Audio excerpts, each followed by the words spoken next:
Morad El Hattab, premier à avoir évoqué les liens de Jean-Michel Trogneux en Algérie, a révélé en 2019 un important trafic de titres de séjour et de passeports au service étranger de la préfecture de police de Paris. Des fonctionnaires corrompus délivraient des documents authentiques contre plusieurs milliers d'euros, permettant notamment à des réseaux pédocriminels d'acheminer des enfants en France.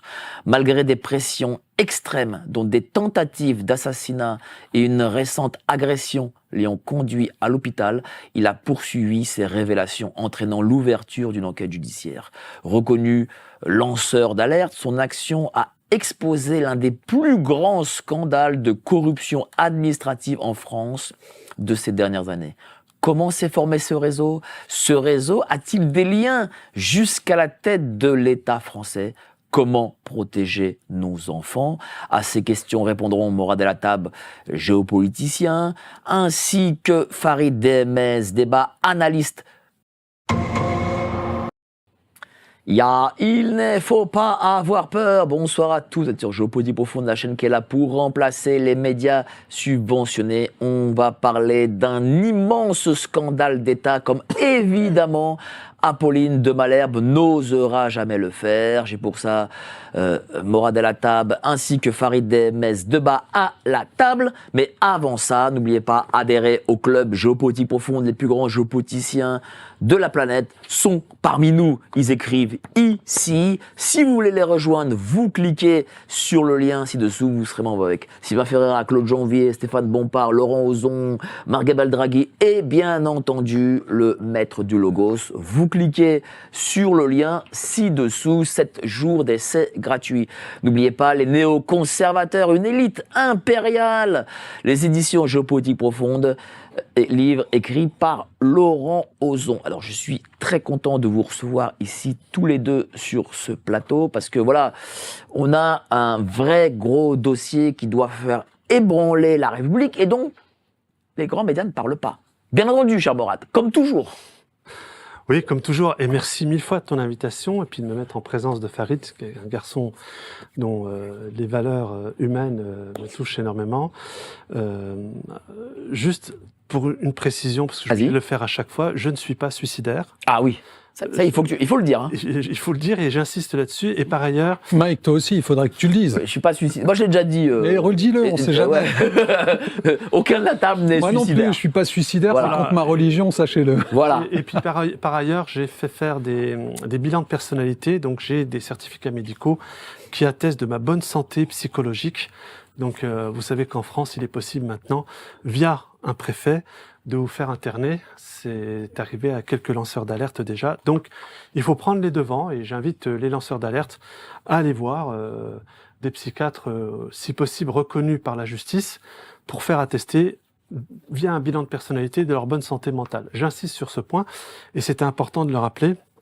D'ailleurs, je peux te les remettre si tu veux. Voilà, chez mon avocat. Bon, certificat, voilà, je le montre. Voilà, c'est un certificat. Il est là entre mes mains. Donc, il y en a deux, il y en a même deux. J'ai vu deux grands spécialistes, deux grands psychiatres reconnus mondialement parce que ils ont voulu une fois m'interner via le commissariat du 8e.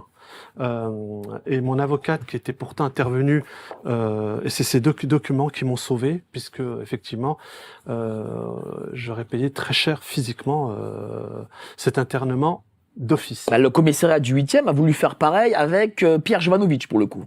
Ah bah, tu vois. Donc voilà, visiblement, alors, je le salue, il s'y connaît, hein, le commissariat. Je le salue, d'autant plus que j'ai découvert par la suite que la fameuse policière APJ qui est sûrement montée en grade, parce que Justine Delaire a fait des faux qu'elle présentait au procureur concernant ma garde à vue, ce qui est quand même assez troublant. Attends, le commissaire a fait des faux. La PJ, celle qui était la police judiciaire au commissariat judiciaire qui s'appelle Justine Delaire, je donne volontairement son nom, hein, si elle veut porter plainte. Donc elle aurait fait des faux. Elle était soumise au procureur qui avait demandé d'enquêter sur moi. Il s'avère que ce procureur-là, François Bonnecarrère, était le même procureur qui avait oublié de faire valoir ce qu'on appelle des procès-verbaux de réquisition, empêchant à ce que mes enfants soient entendus après leur agression par un psychologue aux UMJ. Et c'est bizarrement lui, via Justine Delaire, militaires au commissariat du 8e qui ont essayé de tout faire pour me faire interner dans un hôpital psychiatrique. C'est pour vous dire les collusions quand vous commencez à toucher au domaine de la pédocriminalité, ou dans mon affaire, il y a des agents de la DGSI, on en reparlera. Et je tiens à te rappeler, mon cher Marc, parce que je crois que tu l'as invité, brillamment invité, Serge Butin, ce magistrat qui avait écrit ce livre « Ne faites pas confiance à la justice de votre pays ». J'ai été amené à débattre avec lui il n'y a pas longtemps, et lorsque je lui dis qu'il n'y avait pas pire comme ultra-violence des magistrats qui faisaient des fours en écriture ou qui subornaient des témoins, il m'a répondu « N'oubliez jamais une chose, monsieur Latable, les magistrats en France sont carriéristes. Donc une bonne fois pour toutes, comprenons qu'ils sont pas là pour rendre le droit, mais souvent ils le rendent en opportunité. » Ils sont carréistes et francs-mac aussi. Oui, mais on va revenir là-dessus. Mais le danger de la franc-maçonnerie, si tu me permets, vas-y, parce qu'il y a beaucoup de débats sur les réseaux sociaux à travers ceci, le vrai problème de la franc-maçonnerie, c'est un milieu que je connais, puisque je l'ai fréquenté comme mon regretté ami Stéphane Blais, à peu près un peu moins de 10 ans que je l'ai quitté. Le vrai problème de la franc-maçonnerie, c'est ce qu'on appelle les fraternelles.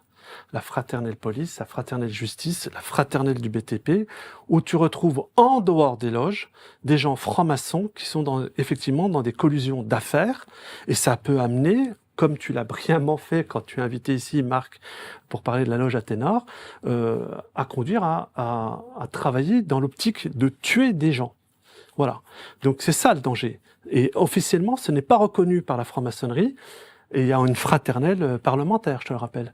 Donc là, pour le coup, c'est en dehors du cadre de la franc-maçonnerie, mais ça reste des francs-maçons. Et dans la fraternelle justice, tu as des juges et des avocats qui sont là, et on a bizarrement vu dans certaines affaires des conclusions qui avaient été rédigées avant les audiences.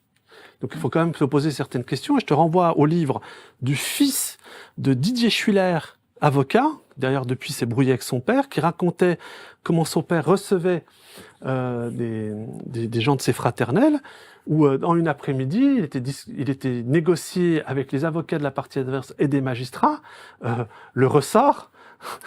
Alors, rappelons que Didier Schuller était celui qui a donné les HLM des Hauts-de-Seine, avec les Sarkozy et compagnie. C'est un vaste réseau d'escroquerie pour lequel il est parti fuir. C'est un domaine, je crois. Merci. Et il avait plus de sous, donc il a bien fallu revenir. Et à ce moment-là, il a été cueilli par la justice française. Mais c'est important de rappeler qu'il y avait une fraternelle derrière tout ça. Et c'est vrai que au niveau de la franc-maçonnerie, il y a plein de gens qui se perdent, les réseaux francs-maçons. Non, le mot-clé, c'est fraternel. À partir du moment où il y a fraternel, il y a danger, puisqu'effectivement, il y a collusion, et on est dans le dysfonctionnement des moyens de l'État et des institutions. Je tiens à te rappeler un point qui est important, c'est que l'homme que tu as en face de toi a été fiché S. Fiché S, je cite son nom, par Laurent Nunez Belda, lorsqu'il était secrétaire d'État, parce que c'était le vrai ministre de l'Intérieur. Il y avait Castaner, et je reparlerai de ce cher Laurent Nunez Belda, qui bizarrement a de graves collusions avec les gens que je suis en train de combattre, puisque jusqu'à ce jour, il est en train de les protéger. C'est le seul d'ailleurs qui m'a pas répondu. L'ex-ministre de l'Intérieur, M. Bruno Retailleau, j'ai rendu public la lettre de son chef de cabinet. J'ai rendu public avant-hier la non-réponse de Moussa Darmanin-Blédard, parce que lui, c'est une honte absolue. Et je tiens à te rappeler que c'est un menteur pathologique.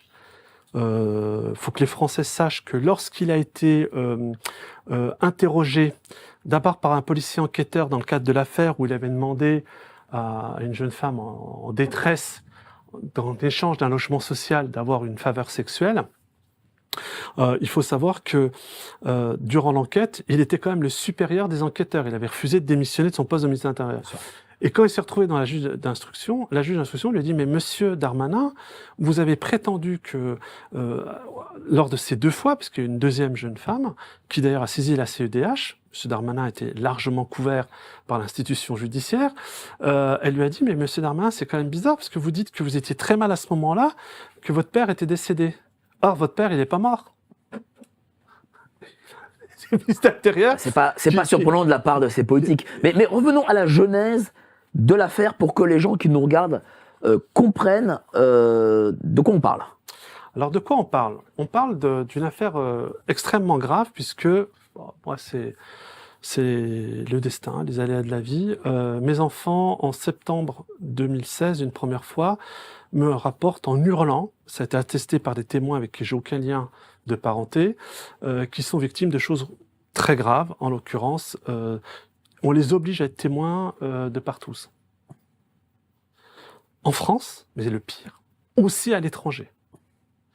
Et là, effectivement, le petit, mon tort, à l'époque, et c'est pour ça que j'ai plus aucune confiance et dans la police, même si j'ai plein de copains flics, et dans l'institution judiciaire, c'est de me dire, ce que m'ont enseigné mes parents, toute confiance aux régaliens. La force publique, c'est la police qui va enquêter.